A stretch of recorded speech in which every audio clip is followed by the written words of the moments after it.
శ్రీ ఐఎన్ dental hospital Nizamabad కంటిలో నల్లగుడ్డుకి వచ్చే ప్రతి సమస్యకు చికిత్సను అందించే జిల్లాలోని ఏకైక హాస్పిటల్. మా రాహుల్ గాంధీ గారి మీద, రేవంత్ రెడ్డి గారి మీద కేటీఆర్ గారు, హరీష్ రావు గారు మాట్లాడారు. మరి దాంట్లో భాగంగా ఈరోజు ప్రెస్ మీట్ పెట్టడం జరిగింది. కేటీఆర్ గారు రాహుల్ గాంధీని కేసీఆర్ ఉరి తీయాలంటున్నారు.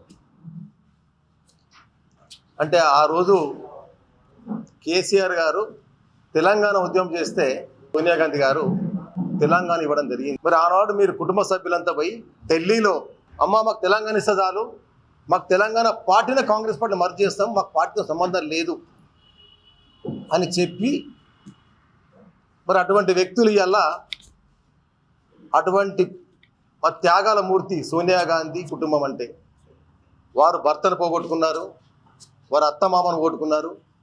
మా కాంగ్రెస్ పార్టీ కోసము దేశం కోసం త్యాగం చేసిన పార్టీ సోనియా గాంధీ ఫ్యామిలీ. అటువంటి ఫ్యామిలీ తెలంగాణలో ఎంతోమంది విద్యార్థులు బలదానం చేస్తే దాన్ని గ్రహించి తెలంగాణ ఇచ్చిన సోనియమ్మ.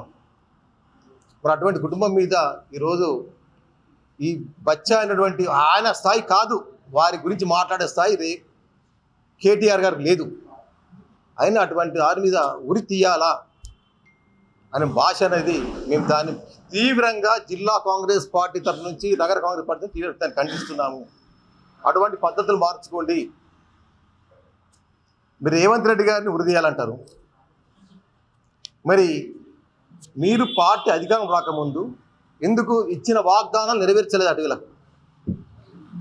మరి నిజంగానే మీరు 10 సంవత్సరాలు కాంగ్రెస్ పార్టీలో మర్జ్ చేస్తున్న వ్యక్తి నీ స్వార్థం కోసం మళ్ళీ ఎన్నికలు వచ్చినాయి, సరే అదృష్టం కోసం పార్టీ మీకు అధికారం వచ్చి తెలంగాణ అధికారం ఇచ్చినావు. నువ్వు ఇచ్చేమంది ఏం చెప్పినావు? కాంగ్రెస్ పార్టీకి ఎస్సీ ఎస్టీలు అంటే అండగా ఉన్న పార్టీ. మరి అటువంటి వాళ్ళకు నువ్వేం చెప్పినా వాగ్దానం చేసినావు? మొట్టమొదటిసారిగా నేను ఎస్సీని ముఖ్యమంత్రి చేస్తా తెలంగాణలో, తెలంగాణ ముఖ్యమంత్రి చేయకపోతే నేను తల నరుకుంటా అన్నావు. మరి నీకు తెల నరుక్కున్నావా? ఎస్సీ ఎస్టీలకు 3 ఎకరాలు అన్నావు. ఎక్కడ నీకు 10 ఏళ్ళు ఇంప్లిమెంట్ చేసినావా? గరీబులందరికీ కూడా 2 పడకలు ఇండ్లు ఇస్తా అన్నావు, ఒక్కటని ఇచ్చినావా? గ్రామ స్థాయిలలో 12% మైనారిటీలకు అన్నావు, ఇచ్చినావా? మరి ఆనాటి నుంచి ఈనాటి వరకు బడుగు బలైన వర్గాలకు కాంగ్రెస్ పార్టీ అంచెలంచెలుగా చేస్తున్న పార్టీ కాంగ్రెస్ పార్టీ. ఈరోజు మేము ఎన్నికల్లో వాగ్దానం చేసినాం, వాస్తవంగా ఎన్నికల్లో వాగ్దానం చేసినాం. మా రేవంత్ రెడ్డి గారు తూచా తప్పకుండా ఈ 2 సంవత్సరాలలో సుమారు 60,000 ఉద్యోగాలు ఇవ్వడం జరిగింది యువకులకు. అదే గ్రామీణ ప్రాంతంలో ఉన్న పేద ప్రజల కోసం నీకు 500 రూపాయలు సిలిండర్ ఇచ్చినాం, ఉచిత బస్సు ఇచ్చినాం, 200 యూనిట్ల వరకు కరెంట్ ఫ్రీ అన్నాం, వైట్ రేషన్ కార్డు ఉన్న వారికి. అంటే అది మామూలు విషయం కాదు. 200 యూనిట్లు అంటే నీకు 200 యూనిట్లు అంటే ఒక్కొక్క కుటుంబానికి సుమారు 800-1000 రూపాయలు లాపుతారు. మరి అదే నిరుపేదలందరికీ కూడా 10 సంవత్సరాలు ఒక్క రేషన్ కార్డు ఇవ్వలేదు. అటువంటి వాళ్ళకి వైట్ రేషన్ కార్డు ఇస్తున్నాం. మరి దొడ్డు బియ్యాన్ని సన్న బియ్యం ఇస్తున్నాం. ఆర్థిక భారం ఎంత పడ్డా కానీ మేము ఎన్నికల వాగ్దానం చేయలేదు సన్న బియ్యం ఇస్తాను. ఈ చెప్పండి సన్న బియ్యం ఇస్తున్నాం. ఇలా రైతాంగం కోసం ఈరోజు మేము 2 లక్షల రుణమాఫీ చేసినాం. సుమారు 22,000 కోట్ల వరకు రుణమాఫీ చేయడం జరిగింది రైతాంగం కోసం.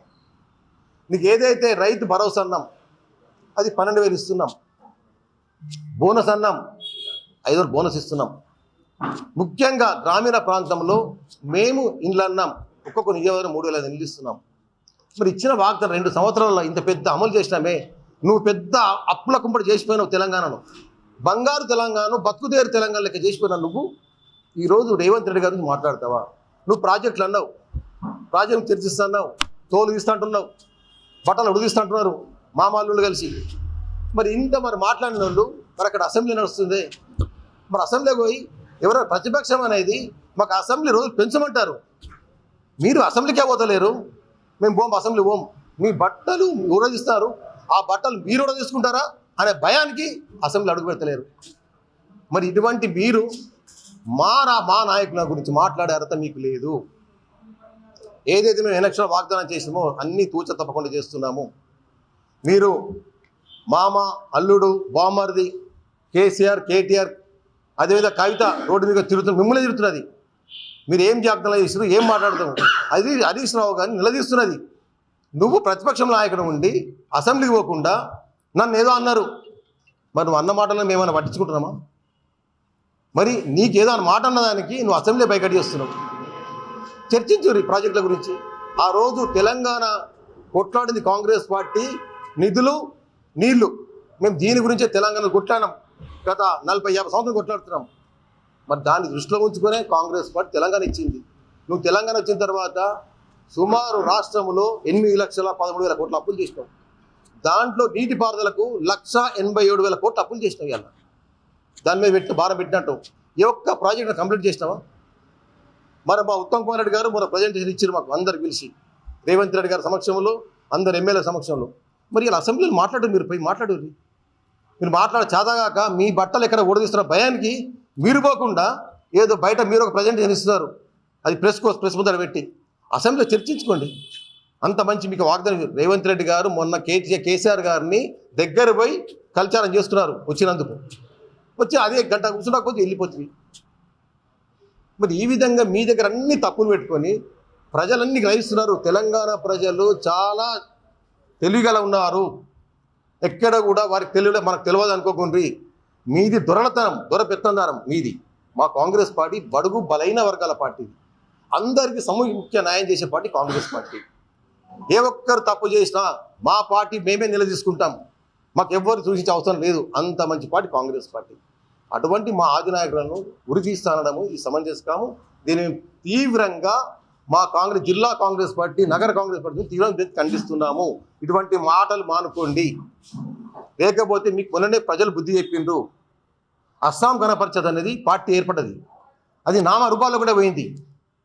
ఈ లోకల్ పార్టీ అనేది మీ టీఆర్ఎస్ పార్టీ. మీరు ఏదో మాయమాటలు చెప్పి 8 లక్షల కోట్లు అప్పులు చేసి తెలంగాణ ప్రజలు భయభ్రాంతులు చేసి ఈ బల్లకొల్లు పయలు చెప్పి మీరు 10 సంవత్సరాలు వాగ్దానం చేశారు. ఇక మీకు మళ్ళీ ప్రజలు మీకు పట్టం కట్టేది లేదు.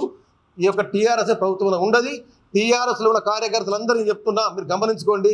రాబోయే రోజులు కాంగ్రెస్ పార్టీ అధికారంలో ఉంటుంది. రేవంత్ రెడ్డి గారి నాయకత్వంలో, రాహుల్ గాంధీ నాయకత్వంలో. రేపు కేంద్రంలో రాహుల్ గాంధీ అధికారంలోకి వస్తుంది, కాంగ్రెస్ పార్టీ వస్తుంది. ఖచ్చితంగా ప్రధానమంత్రి అవుతారు. మేము ఇంకా లాంగ్ టర్మ్ ఉండేది కాంగ్రెస్ పార్టీ. రేవంత్ రెడ్డి గారి నాయకత్వంలో మా పీసీ అధ్యక్షుడు మహేష్ కుమార్ గౌడ్, ఇద్దరు కూడా జోడేట్లాగా ఉన్నారు. ఈ విధంగా అధికారంలోకి వస్తుంది. ముఖ్యంగా మీరు ఎక్కడన్నా జిల్లాలో ఏమన్నా అభివృద్ధి చేసిర్రా 10 సంవత్సరాలలో? ఇన్ని లక్షల కోట్లు అప్పులు చేసిరే, 1,80,000 కోట్లు అప్పు చేసిర్రు. ఏ నీటి ప్రాజెక్ట్ అన్నా కంప్లీట్ చేసిర్రా? ఈరోజు ప్రాణద చేవెళ్ళ మేము రాజశేఖర్ ముఖ్యమంత్రి ఉన్నప్పుడు దానిని మేము 24,000 కోట్లతో డిజైన్ చేసుకున్నాము. అటువంటి ప్రాజెక్టు నీరు గార్చింది మీరు. మా అప్పుడు పెద్దలు సుదర్శనుడు భారీ నీటిపారుదల శాఖ మంత్రి ఉండే 900 కోట్లు ఖర్చు పెట్టి 2021 ప్యాకేజ్ ఒక దశకు తీసుకొచ్చిర్రు. ఇదే మా యొక్క మంచిపా ప్రాజెక్టు కంప్లీట్ అయితే ఈ యొక్క రూరల్ నియోజకవర్గంలో సుమారు 1,85,000 ఎకరాలకు సాగునీటికి వస్తుండే. అటువంటి ఇంకొక 300 కోట్లు పెడితే అయ్యేది. దానిని మీ ఎత్తు పెంచిర్రు, 3,000 కోట్లు పెంచిర్రు. పెంచి అడ్డగోలుగా పైపులు వంకొచ్చిర్రు మీ కమిషన్ల కోసము. ఆ ప్రాజెక్టు ఇప్పటికి కూడా నిరుపయోగం ఉన్నది. మాకు అర్థం కావట్లేదు, దీన్ని ఏం చేద్దాం. ఎట్టు పడితే పైపులు వేసి పెట్టారు, తవ్వి పెట్టారు. మరి గ్రావిట్ ఆల్వాదారు చూద్దామా, పాత ప్రాజెక్ట్ ద్వారా పోతామా, కొత్త ప్రాజెక్టు పోతాం, ఇంజనీర్లు ప్లాన్ చేస్తున్నారు. మీరు చేసిన ప్రాజెక్టులన్నీ మీ సమక్షంలోనే అసెంబ్లీలో మాట్లాడదామంటే మీరు రాకుండా దొంగలకి తప్పించుకొని మమ్మలను అనే విధంగా మాట్లాడు సర్మం చేసాం కాదు ఇది. ఇప్పటికైనా మీకేమైనా ఉంటే అసెంబ్లీలో అటెండ్ చేయండి. మీ యొక్క ప్రాజెక్టుల గురించి మీరేం చేసిరు, మేమేం చెప్తాము, ప్రజల సమక్షంలోనే, అసెంబ్లీ సమక్షంలోనే నిరూపించుకుందాం రండి అని మేము వారికి ప్రజాపడుతున్నాము. మరి ఇకనైనా ఇటువంటి మాటలు మాట్లాడడం మానేసుకోండి అని నేను సభాముఖంగా మా జిల్లా కాంగ్రెస్ పార్టీ జిల్లా ప్రతినిధి నుంచి వారిని వేడుకుంటున్నాను.